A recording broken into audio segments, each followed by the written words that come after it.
Welcome back to glorious amplification. Sindhu सभ्यता की कहानी का पार्ट 1 हमने देखा, बहुत रोचक अंदाज में देखा था और हमने ये देखा था कि किस तरह इस सभ्यता के बारे में पता चला। हमने ये भी देखा था कि किस तरह अंग्रेजों का योगदान इस सभ्यता को उजागर करने में रहा और किस तरह से तत्कालीन भारतीय इतिहासकारों ने, जिनमें दयाराम साहनी, राखाल दास बनर्जी इत्यादि थे, इन्होंने इस सभ्यता को विश्व पटल पर लाने का कार्य किया।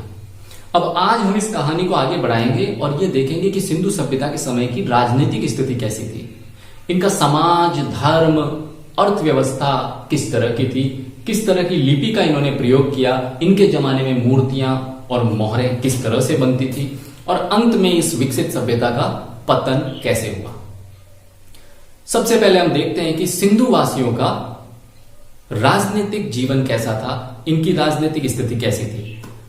यहां आपको ध्यान रखना है कि सिंधु सभ्यता के राजनीतिक जीवन के बारे में जानकारी का पूरी तरह अभाव है, क्योंकि हमारे पास सिर्फ पुरातात्विक स्रोत हैं जिनकी सहायता से हम सिंधु सभ्यता के बारे में जानकारी को रख पाते हैं। तो ऐसा कोई अन्य स्रोत नहीं है जो बता सके कि इनका राजनीतिक जीवन कैसा था। फिर भी इतिहासकारों ने अंदाजा लगाया कि सिंधु सभ्यता के समय में हो सकता है कि जो शासन सत्ता है ये पुरोहित वर्ग के हाथ में हो, और हो सकता है कि पूरी सिंधु सभ्यता के अंदर एक ही तरह का शासन व्यवस्था हो।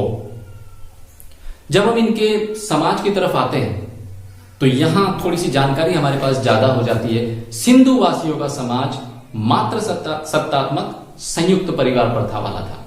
अब यह अंदाजा इतिहासकारों ने इसलिए लगाया क्योंकि मात्र देवी की काफी मूर्तियां मिलती हैं, यौनी पूजा के साक्ष्य मिलते हैं, और इन चीजों से इन्होंने अंदाजा लगाया कि हो ना हो सिंधु सभ्यता का जो समाज है ये मात्र सत्तात्मक समाज रहा होगा। यह भी अंदाजा लगाया गया कि शायद इनके समाज में 4 वर्ग होते होंगे। पुरोहित वर्ग था जो शासन सत्ता को चलाता था, इसके अलावा एक किसान वर्ग रहा होगा जो अनाज पैदा करता था, अधिशेष उत्पादन को बेचने के लिए बाजार हुआ करते थे तो एक व्यापारी वर्ग रहा होगा, और मजदूर वर्ग तो निश्चित तौर पर सिंधु सभ्यता में रहा होगा।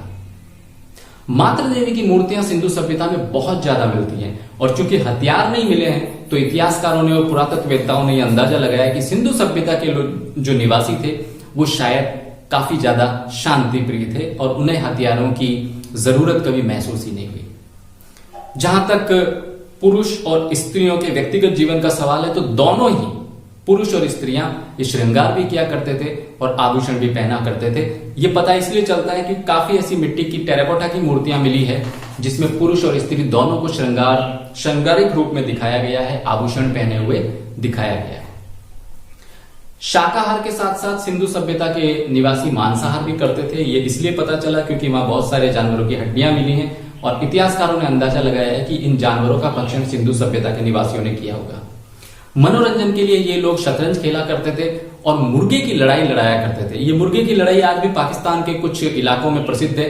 भारत में देखा जाए तो जो सिंध का इलाका है वहां मुर्गों की लड़ाई आज भी एक ग्रामीण खेल है जो लोगों के मनोरंजन का एक बहुत बड़ा साधन है। तो आप कह सकते हैं कि यह परंपरा सिंधु सभ्यता से भारत में निरंतर चलती आ रही है। जब किसी की मृत्यु हो जाती तो उसके अंतिम संस्कार के लिए शव को जला दिया करते थे। इसके अलावा 2 तरीके और थे, पूर्ण शवादान करते या आंशिक शवादान करते। कुछ जगह युग्मित समाधियां मिली हैं, जैसे मैं आपको उदाहरण दूं कि लोथल एक जगह है जहां से 3 युग्मित समाधियां मिली हैं। राजस्थान में जब आप आएंगे तो कालीबंगा एक ऐसी जगह है जहां से 1 युग्मित शवादान के प्रमाण मिले हैं। तो इस तरह से इनका सामाजिक जीवन जो है वो बड़ा परिष्कृत मान सकते हैं तत्कालीन परिस्थितियों के अनुरूप। अब हम देखते हैं कि तत्कालीन और अभी वर्तमान में उपलब्ध पुरातात्विक स्रोतों के आधार पर इनका धर्म कैसा रहा होगा। इतिहासकार बिना किसी डाउट के कहते हैं कि ये लोग प्राकृतिक बहुदेववाद में भरोसा करते थे, यानी एक से अधिक देवताओं में और उनकी शक्तियों में इनका विश्वास था। यही स्थिति आगे चलकर वैदिक सभ्यता में भी देखी गई है, जहां बहुदेववाद का प्रचलन बढ़ा। सिंधु वासियों के समय में पुरुष देवता भी हुआ करते थे और महिला देवियां भी होती थी। बहुत सारी देव मूर्तियां मिली हैं, लेकिन आश्चर्य होगा आपको कि सिंधु सभ्यता के सभी स्थलों में, चाहे वो हड़प्पा हो, मोहनजोदड़ो हो, कालीबंगा हो, लोथल हो, कोई भी क्यों ना हो, मूर्तियां तो मिलती हैं लेकिन मंदिर बनाने के साक्ष्य सिंधु सभ्यता के काल में नहीं मिलते हैं। सिंधु सभ्यता के निवासी अंधविश्वासी भी थे। हो सकता है इनका जादू टोने में विश्वास हो, यह अंदाजा इतिहासकारों ने व्यक्त किया है। उन्होंने ये भी कहा है कि सिंधु सभ्यता के जो निवासी थे ये बलि प्रथा में भरोसा करते थे, क्योंकि कुछ ऐसे पुरातात्विक सामग्री मिली है जिसमें मूर्तियां हैं, जिसमें किसी भैंस को दिखाया गया है और हाथ में कोई हथियार है। तो इससे अंदाजा लगाया कि शायद बलि प्रथा मौजूद थी। पेड़ों की पूजा या वृक्ष पूजा और जल पूजा उस समय भी प्रचलित थी, आज के भारत में भी प्रचलित है। लिंग और योनि पूजा सिंधु सभ्यता की एक बड़ी विशेषता है। इसके अलावा जब हम थोड़ा और ध्यान से देखते हैं तो हमें पता चलता है कि एक ऐसी मूर्ति मिली है जिसमें किसी व्यक्ति को ध्यान और योग की अवस्था में बैठे हुए दिखाया गया है। इतिहासकारों ने अंदाजा लगाया कि निश्चित तौर पर इन्हें योग और ध्यान का ज्ञान रहा होगा। मोहनजोदड़ो के अंदर एक विशेष मोहर मिली है जिसे जॉन मार्शल ने पशुपतिनाथ कहा है। इस मोहर के ऊपर आद्य शिवा को चित्रित करके दिखाया गया है। इससे यह पता चलता है कि शायद शिव में सिंधु सभ्यता के निवासियों का विश्वास रहा हो। अब हम देखते हैं इनकी अर्थव्यवस्था कैसी थी। अर्थव्यवस्था की जानकारी के लिए भी हमारे पास सिर्फ पुरातात्विक स्रोत हैं। इन पुरातात्विक स्रोतों को और वहां खुदाई करने के बाद जिस तरह के अनाज वगैरह के दाने वगैरह मिले, उससे कुछ अंदाजा लगाया गया, और वो अंदाजा ये कि इनकी अर्थव्यवस्था जो है वो कृषि आधारित रही होगी, और जो उत्पादन उपयोग के बाद बच जाता उसको कहीं भंडारित करके रख दिया जाता, जिसके लिए बड़े बड़े अन्नागार बनाए गए, और वहां से उसको बाजार के अंदर बेच दिया जाता था। यानी व्यापारी वर्ग उस समय मौजूद था। एक और बड़ी चीज यह है कि इनके समय की जो फसलें थी उसमें गेहूं की जानकारी सिंधु वासियों को थी, सरसों की जानकारी भी सिंधु सभ्यता के निवासियों को थी। इसके अलावा चना, मटर और रागी, ये 3 फसलें और हैं जिनकी जानकारी सिंधु सभ्यता के निवासियों को थी, लेकिन चावल का ज्ञान इनको नहीं था। अपवाद के रूप में लोथल एक जगह है जहां से हमें चावल के थोड़े बहुत साक्ष्य मिलते हैं। बाजरे का ज्ञान भी सिंधु वासियों को नहीं था। लेकिन यहां अपवाद के रूप में आपको एक चीज ध्यान रखनी है कि जिस तरह से लोथल से चावल के साक्ष्य मिले हैं, ऐसा ही एक स्थल और है जिसे उत्तर हड़प्पाई स्थल रंगपुर कहते हैं। इस रंगपुर से चावल की भूसी प्राप्त हुई है। हम ये कह सकते हैं कि चूंकि चावल का ज्ञान सिंधु सभ्यता के निवासियों को नहीं था, तो हो सकता है ये चावल अंतरराष्ट्रीय व्यापार या विदेशी व्यापार के थ्रू भारत में आया हो। और सारगोन अभिलेख से इस चीज का पता भी चलता है कि बहरीन और ओमान 2 गल्फ कंट्रीज के देश हैं जो सिंधु सभ्यता और विदेशी व्यापार के बीच मध्यस्थ की भूमिका निभाते थे। ये सारगोन अभिलेख बहुत महत्वपूर्ण है। इस सारगोन अभिलेख से हमें यह पता चलता है कि सिंधु सभ्यता का नाम उस समय मेलुहा था। मेलुहा यानी नाविकों का देश। और इस अभिलेख से पता चलता है कि ये मेलुहा प्रदेश जो है सिंधु सभ्यता, ये हाजा पक्षी के लिए काफी प्रसिद्ध था। तो इनकी अर्थव्यवस्था इस तरह से चलती थी। जब हम अफगानिस्तान की शुरदगोई में जाते हैं तो वहां नहर निर्माण के साक्ष्य भी हमको मिलते हैं। इससे यह पता चलता है कि खेती के लिए नहरों के निर्माण से सिंधु सभ्यता के कुछ लोग, कुछ स्थान अवश्य परिचित थे और नहरों का वे उपयोग भी किया करते थे।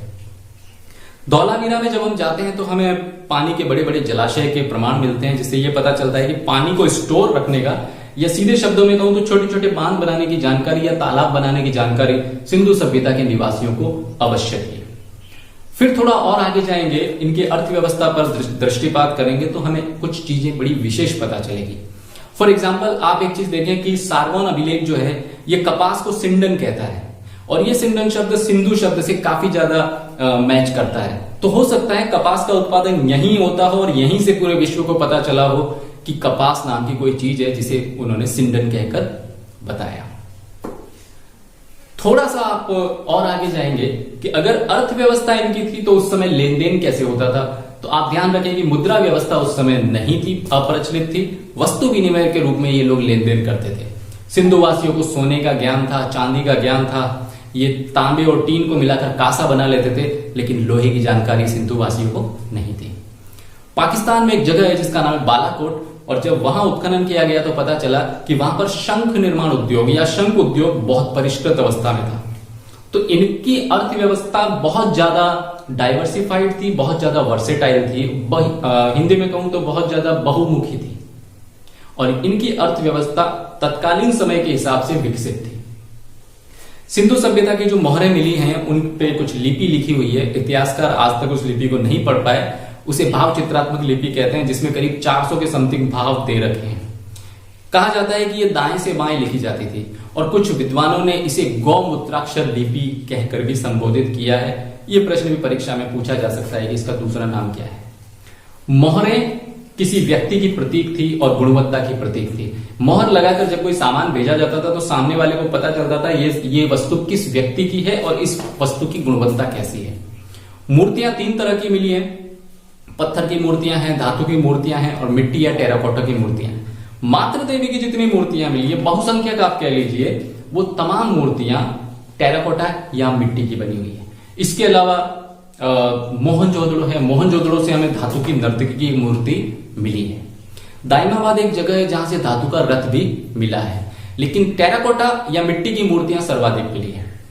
पत्थर की पुरोहित राजा की एक मूर्ति है जिसे इतिहासकारों ने कहा कि शायद ये पुरोहित राजा रहा हो, उसकी मूर्ति मिली है और ये मूर्ति भी मोहनजोदड़ो से मिली है। मोहरें ज्यादातर सैलखड़ी की बनती थी, आकार में ये चौकोर हुआ करती थी और मैं आपको बता चुका हूं कि ये गुणवत्ता की प्रतीक थी और व्यक्ति की पहचान को सुनिश्चित करती थी। ज्यादातर मोहरों पर एक सिंगा का चित्रण था, कुछ पर कुबड़ वाले सांड का भी चित्रण है। अब आप सोचिए कि इतनी ज्यादा डेवलप्ड सभ्यता अंत कैसे हुआ होगा। विद्वानों ने कई तरह के इसमें कयास लगाए हैं, बहुत सारे मत दिए हैं। हम कुछ प्रमुख मतों को देख लेते हैं। पहला मत यह है कि शायद आर्यों ने हमला किया होगा और उनके हमले में सिंधु सभ्यता के ज्यादातर निवासी मारे गए होंगे या उन्होंने ये स्थान छोड़कर यहां से चले जाना मुनासिब समझा होगा। इस मत को देने वाले व्यक्ति का नाम है गार्डन चाइल्ड और उनके साथी थे व्हीलर। ये उनका मत है, हालांकि ये सर्वमान्य मत नहीं है। दूसरा मत जो है वो बाढ़ को सिंधु सभ्यता के शहर जिन नदियों पर बसे हुए थे, ये दूसरा मत कहता है कि उन नदियों में बाढ़ आई होगी और उस बाढ़ के कारण सिंधु सभ्यता का विनाश हो गया होगा। ये मत देने वाला है जॉन मार्शल, S.R. राव और साथ में मैके। हालांकि ये भी सर्वमान्य मत नहीं है। अमलानंद घोष जो थे उन्होंने भी अपना मत दिया कि हो सकता है जलवायु में कोई बहुत बड़ा परिवर्तन हुआ हो और उसके कारण सिंधु सभ्यता का संपूर्ण विनाश हो गया। U.R. कैनेडी नाम के विद्वान है जिन्होंने कहा कि नहीं, ये कारण नहीं होंगे। कारण ये रहा होगा कि उस समय तत्कालीन समय में कोई बहुत बड़ी प्राकृतिक आपदा आई हो और सिंधु सभ्यता का विनाश हुआ हो। लेकिन यह मत इसलिए नहीं माना जा सकता कि प्राकृतिक आपदा एक ही समय में इतने सारे स्थानों पर कैसे आ सकती है, तो यह मत पूरी तरह से माना नहीं जाता है। एक मत है जिसे माधव स्वरूप वत्स ने दिया। उन्होंने कहा कि नदियों ने अपना मार्ग बदल दिया होगा, इसलिए सिंधु सभ्यता नष्ट हो गई। तो इतने सारे मत हैं। हमें यह ध्यान रखना है कि सिंधु सभ्यता के पतन का कोई निश्चित तौर पर एक कारण नहीं रहा होगा, लेकिन कई सारे कारणों ने मिलकर सिंधु सभ्यता के पतन को सुनिश्चित कर दिया होगा। तो इस तरह से सिंधु सभ्यता की ये कहानी का दूसरा पार्ट यहां समाप्त होता है। तीसरे पार्ट का इंतजार कीजिए और तीसरे पार्ट में हम चर्चा करेंगे सिंधु सभ्यता के विभिन्न स्थलों की। और याद रखिए, पहला पार्ट अगर आपने नहीं देखा है तो डिस्क्रिप्शन में लिंक है, उसे देख लीजिएगा, आपको ये बहुत रोचक कहानी लगेगी। जय हिंद, जय भारत।